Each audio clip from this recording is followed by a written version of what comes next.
Hello, everybody. Welcome to Spartan Nation Podcast. I'm your host, Coach Vic McDowell, also take on the role as Director of Football Operations. We have two special guests today, Head Coach Dee Brown and Vice President Mike Yin. Our goal is to give you regular updates on Spartan Nation, updates on upcoming games, recaps of previous games, our standings, and what our purpose is and what we're trying to do for the community. So stand by and we're going to have a show for you. Thank you. Here's our first guest today, our VP, Mike Yin. How you doing, Mike? Good. How are you? Doing good, thanks man. For having me. Doing good. Thanks for being here. Yeah. This is fun, man. It's a new thing for us. Yeah. It's gonna have a lot of fun doing this thing, so everybody can get to know what we're doing and get to know some of the guys and a lot of the guys behind my scene can understand why I came over here. Yeah, it's exciting, man. What the heck Vic doing out in San Bernardino, right? Well, we're happy to have you. Yeah. So just tell me, you're a local kid. You know, this is your hood, so to speak. So tell me a little about, where you went to school and what brought you to law enforcement, stuff like that. So I grew up in Colton. I grew up there, went to Colton High School, played football there a couple years under the legendary Coach Strauss. Won a couple championships there. Didn't play college ball. Didn't really think I had it, but I still had that drive to want to play football. So about a year or two after graduating high school, ended up finding an old team called the Inland Empire Enforcers, and they were a law enforcement team. They were playing the teams in the NPSFL, but I don't believe they were in the league itself. But that's when I found my passion again for football, and I'm like, man, I love playing, love the opportunity to play. And then somewhere along the lines in 2018-19, we had the idea of starting the Spartans, and here we are. Yeah, that was the thing about me. I played ball in high school. And my brother played D1 college ball, but I didn't have that opportunity to play in college. And then all of a sudden I found law enforcement football, got that second chance to play ball, and here I am doing it again. And it's a good thing. So, you guys really have it together. And I'm really impressed about the work that you guys put in. Yeah. You put in a lot of work and the rest of the board. So, and I think that really impressed me more than anything is your guys' community involvement, the way you guys get to community. Right? And you guys done some things with Colton City Council. You guys are going down there, meeting with them, and getting acknowledgement from them, which is really important for what we're trying to do, because that whole community blend thing, is important. Well, I will say Rome wasn't built in a day. Yeah. It was definitely a task.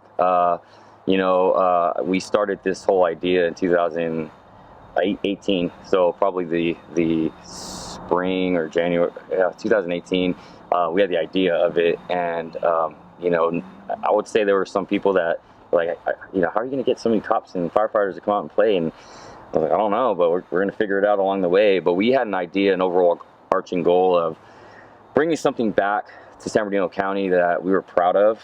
The old team that I was playing for, it started kind of not getting the recruitment that we were liking, and we kind of felt like we needed a facelift, so to speak, and we wanted to actually join the league. A lot of the feedback we were getting from the players was like they wanted to play for a championship. So we did a little facelift. We had to change the name and all that stuff, and I think for the better. But it definitely was a task. It was an uphill battle. People, even to this day, some people we're like, hey, it's just a bunch of cops on the weekends playing football, kind of like a beer league type of thing. We're like, no, it's more than that. We want to give back, and we want something that the city and the county is proud of.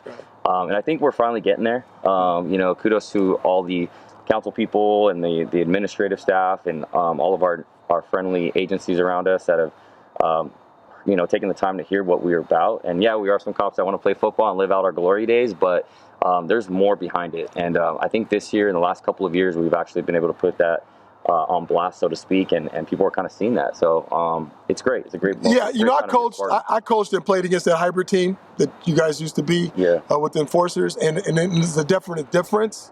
That was a team that had guys collectively just want to play ball. Mm-hmm. You guys are playing ball for a purpose, and that purpose, in my opinion, is very important. The team that I previously was with, I grew up in that area, and the thing that they lacked was that lack of community involvement. I think community involvement is 100% essential for this league and these teams to be successful, because you can't just depend upon being in a little vacuum that you know around law enforcement. And that was a great team too. I mean, I saw a lot of friends that we came over from that team, and they had a great mission. Yeah. But it got to the end there where we had some of the the guys that were running that team that were they were at their end and they were ready to retire out and stuff. And so we, as the new guys, so to speak, trying to take over, we're like, hey, we need a facelift. And so I'm glad we did it, because we were able to kind of get some of that traction that I feel like we needed. It took about 2-3 years for us to get things going, but well worth it. So in your transition to the MPSFL, like what's your biggest moment, the thing that's really impressed you or make you feel really good about what you're doing? I could probably talk about some plays and stuff, and I absolutely love football. I mean, I'm looking behind me and I'm wanting to go out there and play right now. But I think the biggest moment is, I believe it was like last season.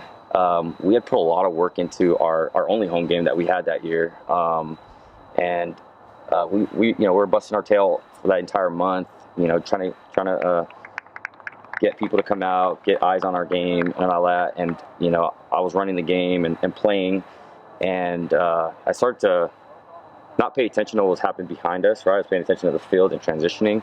And we have a great support staff that was handling everything. And Coach D. Brown stops and he taps me on the shoulder and he goes, hey, man, look behind you. And I look back and I'm like, oh, man, we got a sea of Spartans, right? Spartan fans. And I'm like, oh, my gosh, like all these people are here to see us, right, and support our cause. And that was my biggest moment, because I felt like that was kind of like the change, right? It like I said, a lot of other people have had a helping hand, right, to help get that going. But that was my biggest moment. And then, I mean, that's challenged with this season too. We put on some really, really good home games. And, our first home game this past season, or this past couple weeks ago against LAPD, we had I think we counted like 1,200 people out here. Yes, and it was impressive. I looked up and I'm like, oh my gosh, I can't believe we accomplished that. Yeah, we accomplished that as a team, as an organization. So, a lot of moments, but I think that was just the tide changing was at that moment. Well, you guys have a lot to be proud of. I haven't broke the you guys part because I'm new. You're definitely one of us now. I know, but I've seen so many layers were built before I got here, and I'm so proud to be a part of this. I'm so proud of the work that you've done. Yeah, well, we're happy to have you. So I'm happy to be here, happy to do the show with you. But as I'm saying, I always got silly questions, man. So you gotta ask the silly question. Okay, right. Desert Island. Okay. One workout you can do for the rest of your life. You only do that one workout. What would that workout be? I have mine. I'll tell you what mine is, but you tell me what yours is. Probably bicep curls. Bicep curls? You gotta do the curls for the girls. Well, I got a wife now, so curls for the wife. Curl for the wife. Whatever. I always tell everybody, because I train people, on the side, whatever. I tell people thrusters, right? If there was one exercise I would do, it would be thrusters, because it does everything, right? So it gets this. Well, if I was on an island, I was by myself, I really wouldn't need to be doing curls anyways, because there's nobody there. You might have to fight off whatever. You might have to climb this, do that. You might have to be in shape. I'm working on a groin injury, so maybe some groin stretches. Yeah, you see Castaway, man. You gotta be in shape. But anyway, Mike, thanks a lot for stopping by, man. I really appreciate being here. Really appreciate you guys welcoming me over here. And good luck the rest of the season. Yeah. Thanks, buddy. Thanks, Coach. All right, man. Thank you. Here's our next guest, our head coach, D. Brown. How you doing, D? How's everything going? Going good. Looking good, man. You're looking good. Appreciate it. Okay, so tell everybody a little bit about yourself, your football journey. High school, college. What led you into law enforcement and into the MPSFL? Yes, sir. So I started football back at Awanda High School, where I played running back, quarterback, defensive back. From there, went to junior college, and from JUCO, I ended up going to Division II, played at West Texas A&M and Pittsburgh State. Okay. And, it was fun. It was good. Yeah. And then what led you into law enforcement after that? Yeah, so, I had an uncle, and my stepdad. I had an uncle who was LA Sheriff's, in which his daughter, my cousin, was LAPD. Okay. And then my stepdad worked Pomona. So it was in my family, and so I had an idea after college ball that, I was going to get in law enforcement, about 15 years ago now, Okay. went to the academy. Yeah. You seem you've done well, man. You seem you've done well. You work in some good units, doing some good things. I see you out there hustling. I've been retired for a while, but it's good to see that guys like you are still out there making a difference. And so tell me a little bit about your biggest MPSFL moment, what's really either coaching or playing, or what your impact and things like that. What's anything come to mind? Yeah, there's two that comes to mind. One wasn't a big significant play at the time because I didn't know it was going to be a big play at the time. So it was actually when I was an LAPD football player, playing against the San Bernardino Spartans. Okay. Because I didn't know that was my last game, I didn't go into that game knowing that was going to be my last game. So crazy how the future works, right? I ended up scoring a touchdown that game. LAPD won the game. We beat the Spartans pretty heavily that day. But it was interesting because I scored a touchdown against the Spartans and hit the gritty celebration against the Spartans and looked up in the crowd, and my youngest son asked his favorite dad, so I did that for him, kind of to honor him in that play. But, it made it even more special because we not knowing what the future held. It's like, man, that was my last game. That was the last touchdown I ever had in this league, and it's against the future team that I'm going to lead and be the head coach for. So that was a key special moment for me as a player ending my NPFSL career. As a coach, I had it was a recent moment, just with the tragedy, loss with Hector Cuevas, for our team to have to respond, to just the loss itself, for the adversity, you don't know how emotions, how you're going to react emotionally. Right. You're going to either be on one side of it and we're going to be emotionally drained, or we're going to be emotionally sparked, in which the team was emotionally sparked. We had a great tribute to the Cuevas family that night. So our team came out, played a strong game, an emotional game, picked up an emotional win. And that was a proud moment to be a part of that, to be a part of this organization, and to see our guys handle that the way that they did, with their hearts being so heavy, and to still have to go out there and play, a football game, which naturally is emotional for me because that was against my old team, a team that I played for 3 seasons. I got a lot of love and respect for that team, and it's an agency I worked for, previously with LAPD. Yeah, I didn't have the honor of meeting Hector, but everything that I've witnessed as far as reaction of the community, reaction of the players, the staff and everything else, he really sounds like a stand-up dude, and I'm really honored to see the way you guys honored him.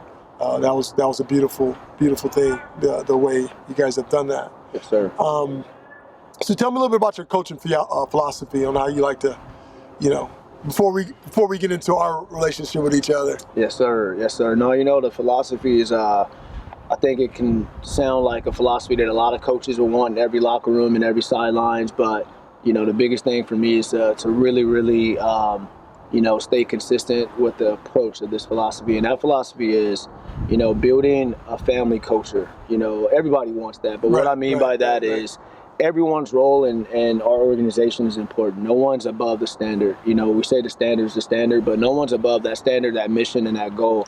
And that's my job to make sure, we put it all together, kind of be the glue to make sure everyone knows that, the players are important, the coaches are important, the board members are important, our trainers are important, our families are important, so when you say, squad, it has meaning. It's not just a cool thing that we say. When we say one team, one family, there's meaning behind that. It's not just something that we say. We want everybody to play against this team, play against this family, and squad up and go play some football, and when you do that, and you can do that for 4 quarters in a football game, that makes any opponent, struggle to beat you when they got to play against all of you. They're not playing against just you, just against me. They're playing against all the Spartan Nation.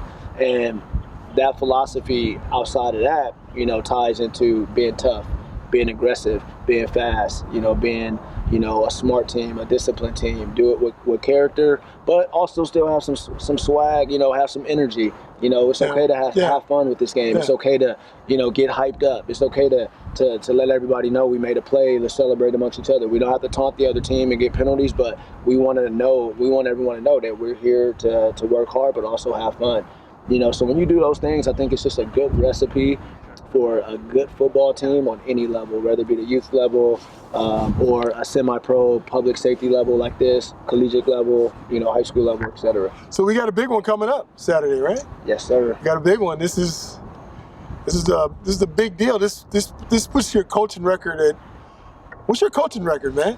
Here at the Spartans. So overall, so I want to say we have 2-2 the first season. Then we went 4-0 in the regular season last year. If you count the championship loss, we went 4-1. And then this year, so that's 6-3. We're 4-0. All right, well, 3-0. If we win, it would be 4-0. So I'm saying, I'm saying you went 2-2, so that's, and then 4-0 there, so that's a 6-3, and lost the championship game, so that's 6-3 so far. Then we won 3, counting the forfeit. So now your record is at 9-3. At 9-3. So 9-3 in a 3-year span, and within the past 2 years, that'll be 7-1. Okay. 7-1 these past 2 years. Yeah. That's impressive. Hard work. First of all, I want to tell everybody, I went to high school with a relative of his. Yes, sir. So that makes it kind of surrogate family on that aspect of it. And this young man called me up 3 years ago and told me that, what did you tell me? That you're gonna rule what? We're gonna take over the West Coast. Take over the West Coast, and I'm telling you, I'm the, it's the old bull, young bull type of thing going on. I thought he was crazy when he was telling me this 3 years ago when he was taking over the realm here with the Spartans. But it's something about when you speak it into existence. So it can happen coming up. It hasn't happened yet, but it can happen this Saturday. So I'm really proud of the work that I've seen you done, the time you put into it, and everything else. I'm really looking forward to this game coming up Saturday. Now, to end this thing, I always have a silly question I always ask. The question is, you're on a desert island, you got one song that you can listen to for the rest of your life. What's that song? One song.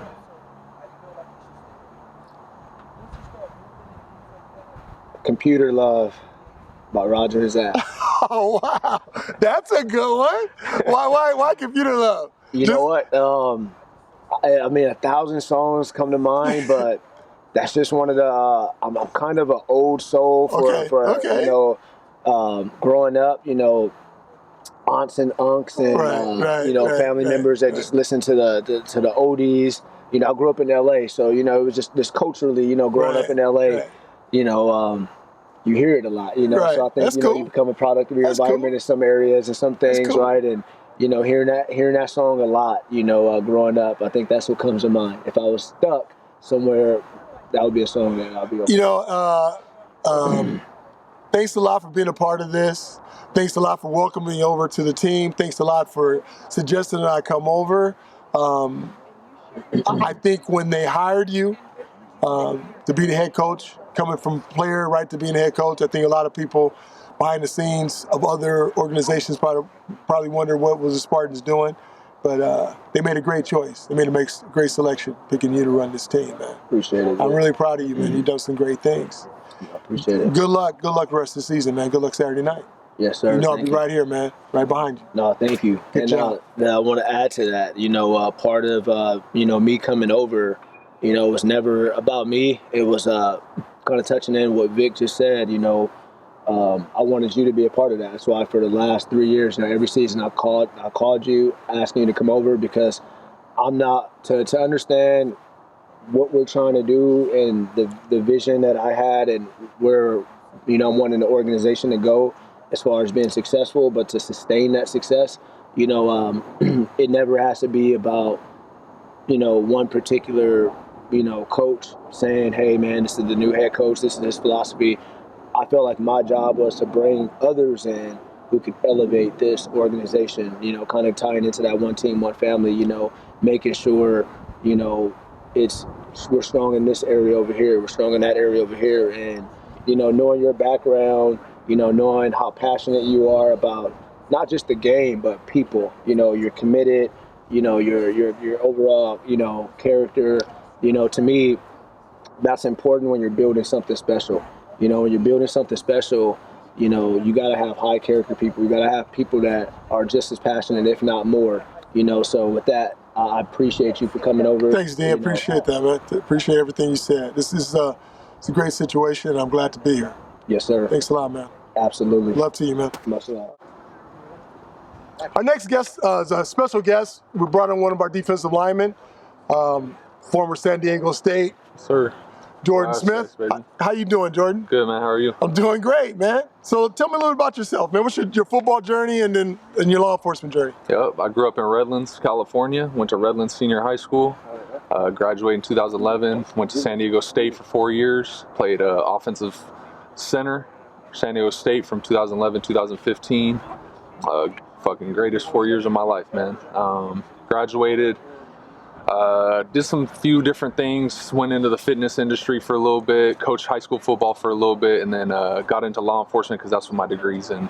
I started in CHP, got injured, didn't make it through that, and then decided to get into corrections because of family background. Okay, so how did you get approached to be on the Spartans? Who approached you and how'd that go down? I ain't gonna lie, I got recruited by a couple dudes, RIP Hector Cuevas, Mike Yen, one of the former players, I cannot catching his name right now, but those two were big. Daniel was huge in getting us out here at the initial time, but those three probably played the biggest role. So Redlands, are they like the Terriers or something? Yeah. Yep, see, it's kind of stupid that I know that, right? I mean, isn't that crazy? So you went from being a Terrier to being an Aztec. Yeah. Okay, and now you're a Spartan.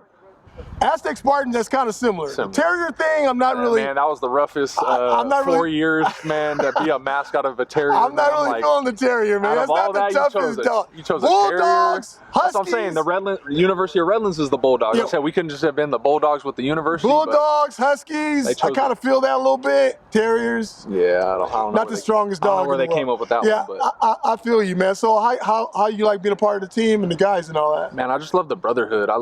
That's what I missed for those 10 years I was out of football, man.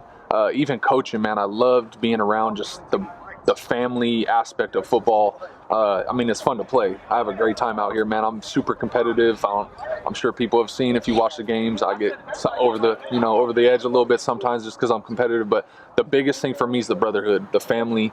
Love being around these guys. They all bring it, and I love that. I don't like lackadaisical stuff. I love people that have you're high energy guy. I can see that. So you're 2 for 2 turnovers, right? 2 for 2, right? Just make it 3 for 3. Right, 2 for 2. Got a pick, right? Yeah. Lineman with a pick. And then you got a little scoop. Little fun. I kind of took it out of their hands. So it was, they said 2 picks. I'll say a pick and a fumble because I kind of took it from them. So. Pick and a fumble. Yeah. So that's good, man. So here we go. Big silly question of the day. You're in Desert Island. One movie you can watch. One movie you're stuck with forever. I'm gonna go Step Brothers. I'm a comedy guy. Will Ferrell's my favorite actor. Okay, that works. Step Brothers. I could watch that movie over and over. I can quote half of it, so I'll watch Step Brothers over and over. Okay. Yep. Well, Jordan, I really appreciate you being a part of this. Yes, sir. Really, anytime there's a D1 guy out here playing, we're really happy to see you out here balling. Sure. It's good to be here. And you're a good dude too. And you and I had a conversation after the last game, and you received it, man. And I went on to my son and some of my former players and told them that's how a real baller takes coaching. And I really appreciate you, man. Of course. And thanks a lot for being a part of this. Yes, sir. All right. Have a great time. Good luck.